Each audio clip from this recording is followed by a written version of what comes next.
Eto na mga kapatid, nagbabala na ngayon ng mga sundalo, no? AFP mga kapatid, nagbabala na makikinabang lamang daw o pakikinabangan lamang ng ibang bansa ang mga nangyayaring bangayan ngayon dito sa politika, no? Hindi man pinangalanan ngayon ni General Bronner kung sino yung bansang sinasabi niya, mga tol. Alam na natin mga kapatid kung sino yung bansang gustong-gusto ng destabilization, ng mga nanggugulo dito mga kapatid sa Pilipinas, at nakikinabang sila mga tol kada ang mga Pilipino ay nagpapauto at mga Pilipino ay nagpapagamit sa mga pansariling interes ng mga politikong sinusuportahan nila mga tol. Ito sabi rito sa report mga kapatid, AFP chief, no, nagbabala ibang bansa makikinabang sa bangayang politika sa Pilipinas mga tol. Which is nakita na natin mga tol na talagang nangyayari na. No, panoorin na lamang natin to mga tol mula dito sa DZRH News Television mga tol. Bago natin to simula, huwag mo kalimutan mag-subscribe. Click mo na rin ang notification bell para ma-notify ka pag may mga bago tayong reaction video tulad nito. Huwag na natin patagalin pa. Panoorin na natin to mga tol. Samantala, nagbabala naman si Armed Forces of the Philippines o AFP General Romeo Bronner Jr. sa gitna ng bangayan sa pagitan ng dalawang pinakamataas na opisyal ng pamahalaan. Ang problema mga tol, tila ba may mga taong walang pakialam eh. 'Di ba? Sumisigaw sila para sa kapayapaan ng Pilipinas, para sa kaginhawaan ng Pilipinas. Para namang kakapanganak nyo lang ba? 'Di ba? Marami ng presidente ang dumaan dito. Marami ng rally ang nangyari, mga tol. Marami ng people power kuno ang nangyari dito, mga tol. Magkakaroon lang ng kapayapaan kung hindi kayo magpapagamit sa gustong mangyari ng mga politikong sinusuportahan ninyo. Sino ba nananawagan para mag-rally-rally dyan sa kalye, di ba? Mga politiko, mga tol. Sino makikinabang sila kasi may gusto silang pwestong mapuntahan eh. May gusto silang mga pwestong mapuntahan. O tanong, may nagbago ba sa mga buhay ninyo? Di ba? Yun lang dapat tinitignan natin eh. At saka isa pa, habang nagkakaroon ng mga kaguluhan, mga tol. Di ba? Sa mga kalye. Sino tuwang-tuwa? Di ba? Sino yung sumasalisi? Alam na natin. Ayon sa opisyal, posibleng samantalahin ng iba ang di na pinangalan ng bansa ang pagkakataon para tuluyang i-destabilize ang estado ng bansa. Nako. Narito ang balita ni Edniel Parosa. Nagbabala ang Armed Forces of the Philippines sa maaaring maging epekto kung magwawatak-watak ang mga Pilipino dahil sa politika. Ayon kay AFP Chief Di ba? Mga Pilipino talaga hindi na natuto. of Staff General Romeo Bronner Jr., matutuwa rito ang mga hindi na pinangalanang bansa at external threat. Yeah. Sinabi ni Bronner na posibleng samantalahin ito na naturang banta para pumasok at kontrolin ang sitwasyon sa Pilipinas. Nang tanungin naman ng general kung ito ba ang direksyong nakikita ng AFP, sinabi niya sa mga reporter na kasama ito sa mga posibilidad. We will have a divided nation. Hindi po natin dapat hayaan yun. Tama eh. Because it will allow other countries, external threats, to come in unimpeded and take control. No? Alam nyo mga tol, no? Etong mga politikong to, hindi sila inihalal. Hindi nyo sila inihalal para makipagbangayan o para makipag-away dito sa mga kalaban nila sa politika. Inihalal nyo sila mga tol kasi may mga pangako sila eh. Meron silang mga plataforma. Diba? Eh kaso saan sila busy? Saan sila abala? Diba? Saan sila sa abala sa mga goal nila? Hindi para sa bayan mga tol eh. May goal sila para patalsikin si ganito. May goal sila para sa i-impeach si ganito. May goal to para pababain si ganito. Para mapag-resign si ganito. Alam niyo yung mga tol? O sinong tuwang-tuwa? O sinong naikinabang? Mga Pilipino ba? Para ba talaga sa kapayapaan yan? Hindi ko sinasabi that they will and take control. No? Hindi ko sinasabi that they will invade, but they will take control. Yeah.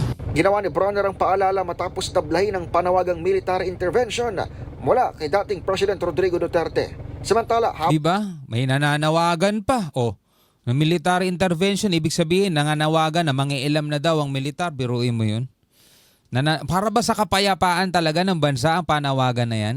habang nangyayari ang mga pinakahuling kaganapan sa politika, pinutakti ng maraming Chinese maritime militia ang Pag-asa Island. See? Batay sa monitoring ng independent analyst na si Ray Powell, higit 80 vessels mula China ang pumalibot sa teritoryo. Pinakamalaking swarming kung tawagin ng eksperto. Ano, tuwang-tuwa sila. Oh, nagkakagulo. Oh. Mula nang siya ay magbantay sa West Philippine Sea, kinumpirma naman ng Philippine Navy ang ulap ng swarming at iginiit na patuloy itong nakabantay sa exclusive economic zone ng bansa. Para sa NBC TV Network News. Di ba, mga tol? O, yan ang nangyayari. O, para ba talaga sa kapayapaan yung ginagawa ninyo? O, hinahayaan lang ninyong gamitin kayo ng mga politiko para sa pansarili nilang interes? Di ba? At the same time, no, pinapayagan ninyo yung mga ibang bansa na gustong manakop sa atin, mga tol. Yung mga bansa, itong bansang to, mga tol, na ayaw irespeto o igalang ang Pilipinas para sa ating karapatan dito sa karagatan na to. Wala eh. Wala pakialam yung mga Pilipinong yun. Eto, mga tol, sa balitang to mula sa UNTV News. No, si PBBM nanawagan naman sa mga AFP personnel na mag-focus sa trabaho sa gitna ng ingay sa politika, mga tol, which is totoo. Dahil itong mga sundalo, mga tol, hindi sila nag-training, 'di ba? Humawak ng armas, nag-training at dumaan sa matinding training para, alam mo yun, maging sunod-sunuran lang sa mga pansariling interes ng politiko, mga tol. Dapat hindi talaga yun ang hinikilala nila. Yung mga trabaho na sinumpaan nila para sa bayan, para sa batas. Diba? Ito, nanawagan si Pangulong Ferdinand Marcos Jr. sa mga tauhan ng Armed Forces of the Philippines na mananatiling nakafocus sa trabaho at huwag magpatinag sa mga naririnig na ingay sa politika. Ang sabi nga ng ibang mga sundalo, mga tol, ibang general, kung kayo'y kakampi lang din naman sa tawag ng ilang pangalan, ilang politiko, mga tol, no? Maghubad na kayo ng uniforme, di ba? Sabing ganon, mga tol. Hubarin nyo na yung uniforme ninyo. Huwag na kayong maging sundalo. Dahil sundalo nila kayo. Sundalo kayo ng mga taong yun. Hindi kayo sundalo ng bansa. Tuloy natin. Naging maingay ang usapin patungkol sa iringan ni na Pangulong Ferdinand Marcos Jr. at Vice President Sara Duterte. Kaya naman sa pagbisita ni President Marcos Jr. kahapon, November 29 sa Southern Luzon Command o SOLCOM sa Camp Guillermo Nakar sa Quezon, ipinanawagan ng punong ehekutibo sa mga militar na manatiling nakapokus sa trabahong pagprotekta sa bansa at huwag magpalinlang sa usaping politika. Huwag kayong nalililang sa mga nangyayari. Let's stay focused. Pare-pareho tayo. Ako, ganun lang kayo ng isip. Pagka maraming maingay na nangyayari, iniisip ko lagi, ano ba talaga trabaho ko? Trabaho ko ba makipag-away dyan? Trabaho ko ba makapag-debate dyan sa mga ulang mo ba ng kwentang bagay? Uy, ang ganda nun ah. Ang ganda nun ah. Ang ganda nun ah. Kapag nakakarinig ka ng mga ingay, mga distraction, no? Ano ka muna, relax ka muna, tapos magnilay-nilay ka, isipin mo, ano ba trabaho mo? Bakit ka ba hinalal ng taong bayan? Trabaho mo ba makipagdebate? Trabaho mo ba makipag-away? Trabaho mo bang makipagbangayan sa kanila? O sundin mo na lang yung trabaho mo? Kasi mga tol, eto sa totoo lang lahat ng may ayaw sa'yo, hindi lang dito sa politika, kahit dyan sa lugar ninyo, kung ano mang kinabibilangan mong department, no? Lahat ng may ayaw sa'yo, hindi makikita yung effort mo, yung mga mabubuting ginagawa mo, hindi makikita yung mga mabubuting naiaambag mo. Ang panay makikita lang nila sa'yo, yung mga butas na pwede nilang makita, doon sila nakafocus, mga tol. Kaya kahit anong sabihin nito ni PBBM, mga tol, ang tingin sa kanya, weak leader, ang tingin sa kanya, mahina, ang tingin sa kanya, walang ginagawa. Kasi wala siyang maipapakitang mabuti sa harap, sa mata ng mga taong may ayaw sa kanya. Totoo yun, mga tol. Ganon din, vice versa kay Sara Duterte naman. Kahit anong gawin ni Sara, kung may trabaho man siyang ginagawa o wala, sa mga may ayaw sa kanya, wala ring makikitang mabuti. Ang laging makikita sa kanya, mga tol, nagwawala sa TV, gagalit lagi. Diba? Yung confidential funds, dito naman kay BBM, ang makikita sa kanya, bangag. Kahit urong-sulong na yung mga nagbibintang sa kanya, hindi kasama sa PIDEA. Kasama sa PIDEA. Hindi naman siya addict siya. Alam mo yun, urong-sulong, pero wala. Tatatak na sa isip ng supporter ng kabilang panig, mga tol. Ganun nga talaga si BBM. Kaya wala talaga mangyayari. Bakit pa siya magfo-focus, diba, doon sa mga bagay na ganun? Hindi. Ang trabaho ko, pagandahin ang Pilipinas. Samantala, ipinahayag ni PBBM ang kanyang opinyon hinggil sa planong pagsasampa ng impeachment case laban kay Vice President Sara Duterte. Well, it was actually private communication but nalik na, yes. Because that's really my opinion. Nabasa ko yung message.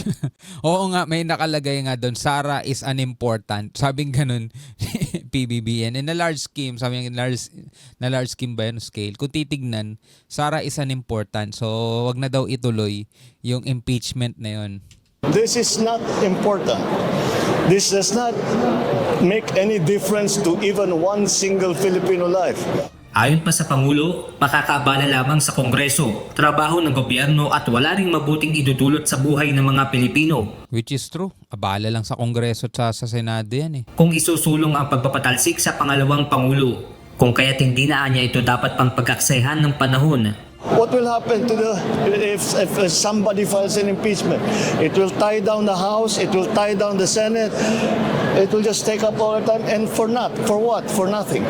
Pero nang tanungin naman ang Pangulo sa kung dumating na sila sa point of no return ni VP Sara, Sir, have you reached the point of no return, you and VP Sara, sir? Never say never. Benedict Samson, UNTV News and Rescue. Diyos ang aming Okay mga kapatid, yan ang mga maiinit na balita ngayon na dapat nating talakayin at pag-usapan, no? Sino ba ang nakikinabang sa nangyayaring awayan at bangayan dito sa politika, mga tol? Yung Kongreso natin, masyado silang nakafocus sa ibang mga bagay. Ang dami-dami pwedeng pag-focusan, ang daming problemang hinaharap ng Pilipinas. Habang tuwang-tuwa naman yung China, nagsaswarm na sila rito sa teritoryo natin. Bakit? Busy yun eh. Busy yung gobyerno natin sa mga ganitong usapan eh. Anyway, bilang isa Pilipino, ano masasabi mo dyan? Comment ka na lamang sa ibaba. Hanggang sa muli, ako nga pala si Shovel D. Peace out.